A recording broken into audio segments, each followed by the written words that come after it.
Lectura del Santo Evangelio según San Mateo. En aquel tiempo Jesús subió de nuevo a la barca, pasó a la otra orilla del lago y llegó a Cafarnaún, su ciudad. En esto, trajeron a donde él estaba a un paralítico postrado en una camilla. Viendo Jesús la fe de aquellos hombres, le dijo al paralítico: «Ten confianza, hijo, se te perdonan tus pecados». Al oír esto, algunos escribas pensaron: «Este hombre está blasfemando». Pero Jesús, conociendo sus pensamientos, les dijo: «¿Por qué piensan mal en sus corazones? ¿Qué es más fácil, decir se te perdonan tus pecados, o decir levántate y anda? Pues para que sepan que el Hijo del Hombre tiene poder en la tierra para perdonar los pecados», le dijo entonces al paralítico: «Levántate, toma tu camilla y vete a tu casa». Él se levantó y se fue a su casa. Al ver esto, la gente se llenó de temor y glorificó a Dios, que había dado tanto poder a los hombres. Palabra del Señor.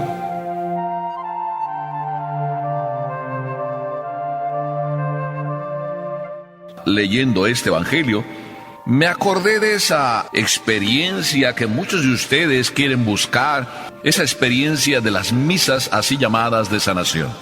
Toda misa es una misa de sanación, pero en fin, como hay algunos que le dan especial privilegio a algunas misas de sanación, quizá porque el padre es de esos que algunos llaman ese padre es muy carismático, y piensan que por eso la misa entonces es especial de sanación. Siempre es verdad que algunas misas, en algunas solemnidades, pues son especiales. Por eso pienso que sí, está bien que haya misas de sanación. Pero lo que me sorprendió fue un día que una señora en una misa de esas de sanación que yo celebré, se venía acercando a través de la fila. Yo ni siquiera le tomé importancia. Y así es de que a los 2 o 3 días vino ella y me dijo: «Padre, usted me sanó». Yo dije para mis adentros: «Gracias a ti, Señor», pero también para mis afueras le dije a esa persona: «Mire, ¿sabe qué? Yo sé que el Señor a través de mí puede sanar, a través de lo que yo hago, a través de lo que yo digo, a través de la unción que yo pueda poner, pero en realidad yo no soy más que el Señor cura. El que de verdad cura es el Señor. Así es que vamos a darle gracias usted y yo a Papá Dios, porque aprovechándose de esta misa de sanación, Dios le curó». Usted sabe que muchos vienen aquí a Juditas y los soban y los soban y los soban y están esperando que Juditas los cure, pero en realidad tampoco Juditas cura, porque es simplemente un santo que intercede por nosotros. No es él que cura ni el Señor cura, sino el que cura es de verdad el Señor. Y así lo vemos en este pasaje. Es Mateo el que nos narra ese hermosísimo milagro de aquel hombre paralítico que lo llevaban en una camilla. San Mateo simplemente dice que Jesús cruzó el mar y, yendo en la barca, se pasó a la otra orilla del mar y se fue a Cafarnaún, la tierra de Pedro, la tierra que oyó y vio los milagros de Jesús. Cafarnaún. Los otros evangelistas narran que estaban en la casa y entonces, desde el techo, descolgaron al paralítico en la camilla porque no había lugar para que lo pudieran meter. Era tanta su fe que no les importó de quién era la casa. O mejor dicho, sí sabían de quién era la casa, pero sabían que no iba a pasar nada porque era más importante sanar. Aquello fue una maravilla. Jesús estaba ahí y empezaron a mirar que mientras hablaba del techo se caía polvo, o se caía, no sé, algún trozo de material, y empezaron a descolgar a aquel paralítico. Eso ya era la demostración de la grande fe que este paralítico tenía. Recordemos que Jesús había estado predicando y si atravesó el mar para volver a su ciudad, era para descansar. ¿Y qué descansar? Ahí se encontró con que el paralítico le salió al encuentro y la otra mucha multitud de gente que le seguía a través de la ribera, porque Jesús arrastraba multitudes. Ya había robado los corazones de las multitudes. Así es Jesús. Él es el que de verdad cura. Y no solo cura de las parálisis físicas. La verdad es que a Jesús le interesan otras parálisis. Paralíticos hay de muchas clases. Desde este, que quién sabe cuántos años estaría como paralítico, tanto que lo llevaban en la camilla, como otros paralíticos que andan en muletas, no sé cómo andarían en aquel tiempo, supongo que algo parecido. Hay paralíticos de muchas clases. Estos paralíticos que simplemente, sí, físicamente tienen un handicap, tienen una minusvalía, bueno, pues de estos paralíticos abundan constantemente en este mundo. Pero para mí estas no son las parálisis más importantes. Las parálisis más importantes que Jesús también viene a curarnos son esas parálisis de la mente, del corazón. ¿Cuántos de nosotros a lo mejor ya tenemos el cerebro paralizado? Y digo paralizado porque hay muchas cosas que nos estorban y no nos dejan pensar. Nos estorban apegos, afanes del mundo, locuras, problemas que hemos vivido en nuestra juventud, abusos que han sucedido en nuestras vidas. Y esos rencores que no nos dejan ni siquiera pensar porque nos someten, nos esclavizan la mente. Hay cantidad de juicios, cantidad de pensamientos, cantidad de lecturas. Yo digo cantidad de telarañas que se nos han metido en la cabeza que no nos dejan ni siquiera pensar. Ay, de esas parálisis hay muchas. Y de esas parálisis también Jesús viene a curarnos. Pero para mí hay una parálisis más importante y Jesús mete el dedo en la llaga. Porque cuando le dice al paralítico, tus pecados te son perdonados, ten confianza, hijo, viendo la grande fe de él, sí, del paralítico, ánimo, hijo, tus pecados están perdonados. Jesús pone el dedo sobre la llaga, sobre las verdaderas parálisis, las que paralizan otras muchas cosas, las parálisis del alma. Cuando tú te has apartado de Dios, cuando tú eso has engañado a Dios o lo vives engañando todos los días, cuando tu sinceridad, tu autenticidad de vida están puestas en tela de juicio. Hijo mío, ten cuidado, esas son las parálisis que verdaderamente nos frenan. Por eso el Señor nos dice muchas veces, cuando tú quieres orar y te das cuenta que tienes algo contra tu hermano, es mejor que vayas y le pidas perdón antes de venir a orar. Porque los odios, los rencores y muchas cosas más, la incapacidad que tenemos para perdonar muchas veces, nos frenan. Y no solo nos frenan, sino que nos imposibilitan para hacer cualquier cosa. Esto es lo que verdaderamente Jesús viene a curar. Sí, cura las enfermedades físicas, pero sobre todo viene a curar las enfermedades del corazón, del alma. Esas que tú y yo muchas veces no damos importancia.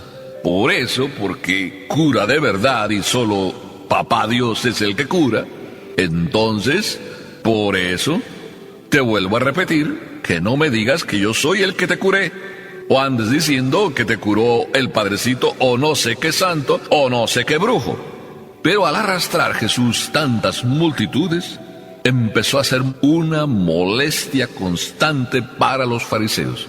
No olvidemos que los fariseos y los maestros de aquel tiempo arrastraban a la gente por su cultura, por su conocimiento, porque algunos de ellos eran verdaderamente ejemplares. Por muchas cosas podrían ellos arrastrar a la gente. Y Jesús empezó a ser molesto, vamos a decir así, la molestia de los fariseos sobre el caso Jesús.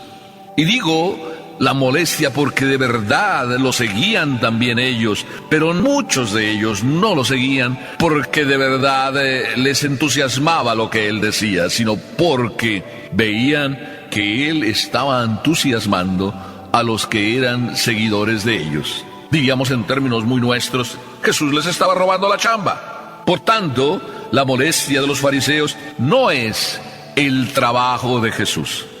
Yo pienso que no es el trabajo de Jesús lo que realmente molesta a los fariseos, sino que Jesús les quite el trabajo. Sí, se está llevando a la gente. La culpa la tenían ellos, porque también Juan el Bautista, mucha gente arrastraba por su autenticidad de vida. Y él fue tan humilde que cuando la gente se le empezó a ir con Jesús y algunos de sus discípulos empezaron a preguntar, oye, ¿a quién seguimos? Mira que se están yendo con él. Y San Juan Bautista fue tan sencillo, tan humilde como para decir, conviene que él crezca y yo disminuya. No eran así los fariseos, o por lo menos muchos de ellos. No decían, conviene que él crezca y nosotros desaparezcamos. Les preocupaba entonces que les robara la chamba. A nosotros nos puede pasar a veces lo mismo, que alguien empieza a irse con otros, que era nuestro amigo, que era nuestro seguidor, que era nuestro fan, y nos empezamos a llenar de envidia, a sentirnos molestos porque ya no viene con nosotros? Déjalo, hijo mío. Si en el otro camino, siguiendo a la otra persona, esta persona que te seguía a ti crece, déjalo. No importa a quién siga, qué persona sea y a quién siga, porque lo más importante es que todo mundo crezca y llegue al conocimiento de Dios. Bueno, había un tema por el cual los fariseos dizque se molestaban, por la misma razón que Jesús dijo al paralítico. Jesús no le dijo, ánimo, toma tu camilla y vete. Quizá hubiera sido lo más sencillo. Sino le dijo, hijo, ánimo, tus pecados te son perdonados. Se saltó la parálisis física para entrar en la parálisis moral, espiritual. Quizá la causa de las otras parálisis. En la mente de Jesús estaba bien claro que Él no era un salvador, ni histórico, ni político, sino un salvador de corazones, de almas. Nos podríamos preguntar, ¿tú y yo también somos salvadores de almas? Sí, tú, mamá y papá, ¿por qué no?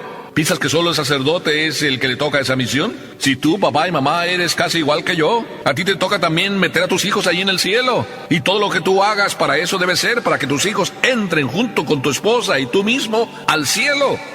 Por tanto, qué importante es lo que los fariseos decían. Y también qué importante es lo que Jesús dijo. Parece que ahora estoy yo poniéndolos ya como amigos a los fariseos y Jesús, y que ya parece que yo mismo quiero arreglar la situación. No, los fariseos tenían razón.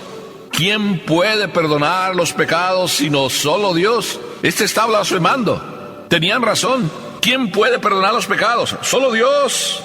Y Jesús le está diciendo a este paralítico, hijo mío, ánimo, tus pecados te son perdonados. También Jesús tiene la razón. Por fin, entonces, ¿quién tiene la razón? Los dos tienen la razón. Jesús tiene poder para perdonar los pecados. ¿Por qué? Por la misma razón que dicen los fariseos.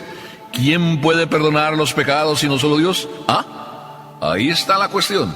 Jesús, lo sabemos tú y yo. Por eso acudimos a Él. Él es el único que nos perdona los pecados. Él es el único que nos puede curar. Él me curó, decía un señor después de la confesión y después de muchos años sin confesarse. Él fue el que me curó, el Señor. Por eso, ¿qué razón tienen los fariseos en decir quién puede perdonar los pecados sino solo Dios? Y Jesús, para que ellos descubran que no es el Galileo, que no es el simple hijo de María, que no es el simple hijo del carpintero, sí, para que ellos descubran, entonces Él dice, levántate y anda. Porque ¿qué es más fácil decir, se te perdonan tus pecados? O decir, levántate y anda. Pues para que ustedes sepan que el Hijo del Hombre tiene poder en la tierra para perdonar los pecados, es decir, para que ustedes sepan que quien le va a decir al paralítico, levántate, toma tu camilla y vete a tu casa, y eso se realizará, es más que el hijo de María y el hijo del carpintero. Entonces fue que le dijo, levántate y anda. Y aquel hombre se levantó y caminó. El poder de Dios está en Jesús. No solo Jesús tiene el poder de Dios porque es Dios. Y no solo puede decir levántate y anda, sino también le puede decir tus pecados te son perdonados. Esa conclusión no la pudieron sacar los fariseos. Por eso, el paralítico, en camilla, por su grande fe, lanzado hacia abajo desde el techo, y por su fe creyó, por su fe fue curado. Y los otros, ciegos, torpes, los fariseos, molestos, solo porque Jesús les quitaba la chamba, y no creyendo, no pegaron el salto de la fe, se quedaron ciegos, paralíticos de alma, paralíticos de corazón. ¿Verdad que tú no quisieras ser paralítico de alma ni de corazón? Te invito hoy a que no me digas, Padre, usted me curó, sino que más bien digas, el Señor me curó, me quitó todas mis parálisis, mi alma se siente libre, levántate y anda. Sí, eso es lo que escuché, y me levanté y caminé, y hoy sigo caminando, gracias a Dios. Amén.